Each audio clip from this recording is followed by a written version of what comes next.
رہے گی۔ آج کے اس پروگرام میں سب سے پہلے خوش آمدید کہنا چاہتا ہوں، میرے لیے باعث فخر ہے آج کی اس خوبصورت سی محفل میں خوبصورتی میں اضافہ فرما رہے ہیں بہت ہی پیارے، شفیق، مہربان، گفتگو میں ایک اعجاز، افتخار رکھنے والے اور خاص طور سے حق گوئی کرنے والے، حق بیاں کرنے والے، بغیر کسی تردد کے، اضطراب کے۔ میں خوش آمدید کہنا چاہتا ہوں ڈاکٹر قاری ابو انشا خلیل الرحمان جاوید۔ السلام علیکم ورحمۃ اللہ۔ وعلیکم السلام ورحمۃ اللہ وبرکاتہ۔ میں آج کے دوسرے مہمان کو بھی خوش آمدید کہوں گا۔ دلی لگاؤ ہے، اور صرف مجھے ہی نہیں بلکہ پاکستانیوں کو، ہر اس شخص کو کہ جس میں لا الہ الا اللہ ہے، جس نے ان کی کتاب کا مطالعہ کیا ہوا ہے، جس نے پاکستان سے محبت کا اظہار کیا ہوا ہے، جو اسلام کے نظریات سے بالکل ساتھ پیرلل چلتا ہے، جو تقدس جانتا ہے، جو عظمت جانتا ہے اور جو محبت کرنا اور مودت کرنا جانتا ہے۔ میں خوش آمدید کرنا چاہتا ہوں آج کے اس پروگرام میں مہمان کی حیثیت سے تشریف فرمائے اسلامی نظریاتی کونسل کے ممبر ہیں ڈاکٹر عمیر محمود صدیقی۔ السلام علیکم ورحمۃ اللہ۔ وعلیکم السلام۔ اور آج ایک اور شخصیت کا میں تعارف کرواؤں گا، ہمارے ساتھ تشریف فرمائے، اور مجھے اتنی خوشی ہو رہی ہے، یعنی ایسے لوگ جن کے لیے یہ کہا جائے تو میرے خیال ہے کہ اس کی برابری نہ ہوگی، مگر ایسے لوگوں کی وجہ سے معاشرہ چل رہا ہے۔ یہ جو نظام ہے نا، اس میں بہتری کا اپنا کردار بخوبی انجام دے رہے ہیں۔ آپ کا یہ تعارف ایک اور خاصہ ہے کہ اس کے علاوہ کہ آپ خانقاہ نظام کو جانتے ہیں، اس کے علاوہ کہ بہت سے لوگوں کی عقیدتیں آپ کے دست پہ بوسہ دیتی ہیں، اس کے علاوہ کہ لوگ آپ سے پیار کرتے ہیں، اس کے علاوہ کہ آپ خوش عقیدہ ہیں، اس کے علاوہ کہ آپ دین کی خدمت فرما رہے ہیں، اس کے علاوہ کہ زہد و تقوی اور وجیح شخصیت ہونے کا تعارف بھی آپ کو حاصل ہے، مگر جس انداز سے دین کی خدمت کر رہے ہیں، پورنوگرافی کے خلاف، توہین کے خلاف، یعنی جو یہ سب چیزیں جو اس کے لبادے میں کی جاتی ہیں، خاص طور سے پاکستان میں، اور پھر اسلام کے نام کو بدنام کرنے کی کوششیں جو ہو رہی ہیں، اس کو بہت بھرپور بہترین انداز سے دیکھ رہے ہیں، مقابلہ کر رہے ہیں علامہ پیر سید شبیر حسین شاہ صاحب۔ گیلانی صاحب السلام علیکم ورحمۃ اللہ۔ بہت شکریہ۔ وعلیکم السلام ورحمۃ میں اللہ۔ سچ کے دل سے آپ کو آج خوش آمدید کہہ رہا ہوں، مجھے خوشی ہے آپ تشریف فرمائیں، آپ سے انشاءاللہ گفتگو بھی ہوگی۔ پرانی سیاست گری خوار ہے، زمیں میر و سلطان سے بیزار ہے، گیا دور سرمایہ داری گیا، تماشا دکھا کے مداری گیا۔ ہر نسل ایک جدید تقاضے کے تحت آگے بڑھتی ہے، اور یہی حضرت علی کرم اللہ وجہہ نے فرمایا کہ اپنی نئی نسل کو آگے کی تعلیم دو، پیچھے کی چیزیں ساتھ ساتھ سیکھتی جائے گی وہ۔ میں یہ موضوع تو اپنے ساتھ ساتھ رکھوں گا، مگر میں بارہا جو آپ کو بتاتا رہا کہ ایک انتہائی حساس اور سنجیدہ مسئلہ ہے جس پہ گفتگو ہونی چاہیے، اب اس پہ گفتگو ہوگی، کیونکہ پیر سید شبیر حسین شاہ گیلانی صاحب تشریف فرمائے اور ایک ایسا یہ کام کر رہے ہیں کہ نہیں معلوم کتنے لوگ ارادتاً اس میں شامل ہیں، مگر بہت ساری ہماری جوان نسل اس کا شکار یا تو ہو رہی ہے یا ہو جائے گی اگر آپ جیسے لوگ آگے نہیں آئیں گے۔ شاہ صاحب، یہ کیا کام ہے، کس طرح سے آپ خدمت فرما رہے ہیں، اور پھر توہین کا معاملہ، اور پھر اپنے جسم کے اوپر اور مقدسات یہ نام لکھنا، گر نہیں گئی ہے ہماری مزاج اور ہماری سوچ؟ بسم اللہ الرحمن الرحیم۔ اب دیکھیے کہ علامہ اقبال رحمۃ اللہ علیہ نے آج سے تقریباً 100 سال پہلے ایک بات کی طرف اشارہ کیا تھا کہ یہ جو شر کی طاقتیں ہیں، یہ مسلمانوں کا رشتہ حضور تاجدار کائنات سے کاٹنا چاہتے ہیں، اور وہ جو رستہ اختیار کر رہے ہیں وہ رستہ یہ ہے کہ وہ فاقہ کش جو موت سے ڈرتا نہیں ذرا، ہائے ہائے، روح محمد اس کے بدن بدن سے سے نکال نکال دو۔ اور یہ روح کس طرح نکالنی ہے وہ بھی علامہ نے ذکر کیا کہ فکر عرب کو دے کے فرنگی فرنگی تخیلات، تخیلات، اسلام کو حجاز و یمن سے نکال دو۔ تو یہ ہم دیکھتے ہیں کہ ماڈرنائزیشن کے نام پر، جدیدیت کے نام پر، آزاد خیالی کے نام پر اس وقت ہمارے معاشرے میں یہی کچھ ہو رہا ہے کہ فکر عرب کو فرنگی تخیلات کے ذریعے اسلام کو یہ اس یمن سے، حجاز سے نکالنے کی کوشش ہو رہی ہے۔ اس وقت ہم دیکھتے ہیں کہ امت مسلمہ کے لیے بہت سارے مسائل ہیں، بڑے بڑے چیلنجز ہیں، اور ان میں سے ایک بڑا چیلنج بے حیائی کا ہے، اور بات بے حیائی تک رہتی تو وہ بھی قابل برداشت نہیں تھی، لیکن اب یہ معاملہ بے حیائی سے آگے گزر کر یہ بلاسفیمی تک، گستاخی تک پہنچ چکا ہے۔ اور عام طور پہ جب ہم گستاخی کی بات کرتے ہیں تو سننے والے کے ذہن میں یہی بات آتی ہے کہ کسی نے کوئی غیر معتاد جملہ کہہ دیا ہوگا، کسی نے کوئی تحریر لکھ دی ہوگی، یا کسی اقلیت نے کوئی ایسا کام کر دیا ہوگا، یورپ میں کچھ ہو گیا ہوگا۔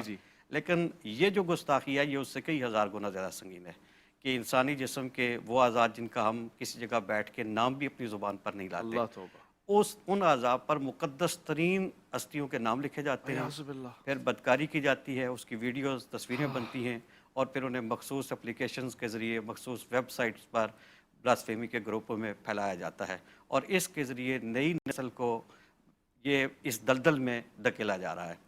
اور یہ جو کچھ ہو رہا ہے یہ ایسا نہیں ہے کہ یہ دنیا کے کسی اور ملک میں ہو رہا ہے، یہ ہمارے وطن عزیز میں ہو رہا ہے۔ وہ ملک جس کے لیے ہمارے بزرگوں نے، ماؤں بہنوں بیٹیوں نے جانوں کے نذرانے پیش کیے، کلمے کی بنیاد پر جو ملک قائم ہوا، اس ملک میں تاجدار کائنات کی گستاخی ہو رہی ہے، اللہ کی گستاخی ہو رہی ہے، اور اللہ کے رسولوں کی، صحابہ کی، آل بیت اطہار کی، ازواج مطہرات کی اور قومی پرچم کی اس انداز کے ساتھ توہین ہو رہی ہے۔ اور یہ جو تعداد ہے، شروع میں ہم سمجھتے تھے یہ کوئی 10-20 لوگ ہوں جی گے یا 100-200 لوگ ہوں گے، لیکن جب اس پہ کام کیا تو پتہ چلا کہ یہ ایسے نہیں ہے۔ اچھا اور ایف آئی اے نے آج سے تقریباً کوئی 5 مہینے پہلے ہائی کورٹ میں جو رپورٹ جمع کرائی سائبر کرائم نے، اس کے مطابق ایسے بدبختوں کی تعداد پاکستان میں لاکھوں میں ہے، اور اللہ، یہ پاکستان کے ہر شہر میں کم و موجود ہے۔ بیش 4 لاکھ کا فگر آپ 4 مجھے لاکھ بتا کا رہے تھے۔ فگر اس میں دیا جاتا ہے۔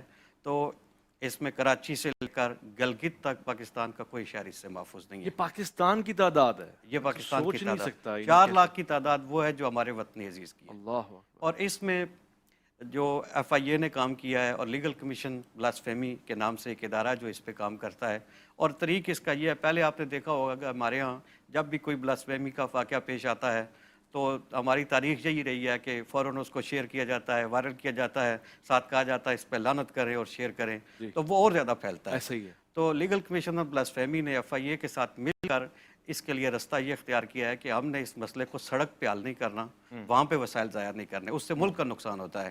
ہم نے احتجاج کا رستہ اختیار نہیں کرنا، اگرچہ احتجاج کی اہمیت، افرادیت اپنی جگہ پہ ہے، لیکن وہ آخری حل ہے۔ ہم نے اس کو اداروں کے ذریعے، قانون کے ذریعے، کچہری کے ذریعے یہ رستہ اختیار کرنا ہے اور ان کو ان کے انجام تک پہنچانا ہے۔ اس وقت تک یہ جو F I A cyber crime ہے، انہوں نے تقریباً 120 لوگوں کو گرفتار کیا ہے، ان میں سے 11 کو ٹرائل کورٹ نے سزائے موت سنائی ہے، 2 کی سزائے موت جو ہے وہ ہائی کورٹ نے بھی کنفرم کی ہے۔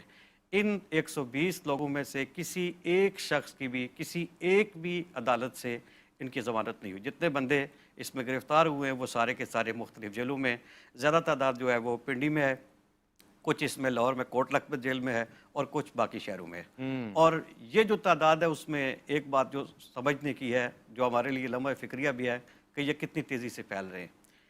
2019 میں 4 بندوں نے مل کے بلاسفیمی کا ایک گروپ بنایا، گستاخی کا، اچھا اور 2022 میں ان 4 کو F I A cyber crime نے گرفتار کر لیا۔ صحیح۔ اس وقت وہ 4 اڈیالہ جیل میں ہیں۔ صحیح 3 سال بعد وہ گرفتار ہوئے، لیکن 4 بندوں نے جو گروپ 2019 میں بنایا تھا، 2022 میں جب وہ 4 گرفتار ہوئے تو اس گروپ کے ممبران کی تعداد 32,000 ہو چکی تھی۔ اوئے ہوئے، اب 1 سال سے وہ جیل میں ہیں، لیکن گروپ کی تعداد اب بھی بڑھ رہی ہے۔